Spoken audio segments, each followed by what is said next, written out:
আসসালামু আলাইকুম প্রিয় দর্শক, আপনারা আমার হাতে দেখতে পাচ্ছেন রেড লিফ একটি গাছ। আপনারা জানেন যে সৌন্দর্যবর্ধক গাছগুলোর মধ্যে রেড লিফ বেশ জনপ্রিয় একটি গাছ। এটি দিয়ে বিভিন্ন অফিস আদালতের চত্বরে আমরা বিভিন্ন লেখাগুলো ফুটিয়ে তুলি। তো আমি আজকে আপনাদেরকে দেখাবো একটি রেড লিফ থেকে কিভাবে আমরা অসংখ্য কাটিং তৈরি করব। আমি এর আগেও অসংখ্য ভিডিওতে আপনাদেরকে দেখাচ্ছি কিভাবে কাটিং করতে হয়। তো দেখতে পাচ্ছেন আমার হাতে একটি রেড লিফ আছে। আমি প্রথমে এটাকে ছোটো ছোটো করে কেটে নিলাম, দেখতে পাচ্ছেন।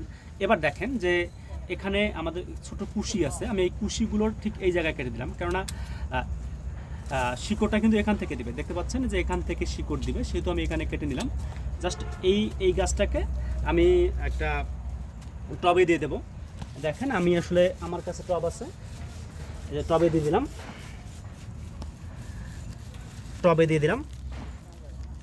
আপনি টবে দিতে পারেন, প্যাকেটও দিতে পারেন। আমি টবে দিলাম, হালকা এটাকে স্প্রে করলেই হয়ে যাবে, পানি দিলেই হয়ে যাবে।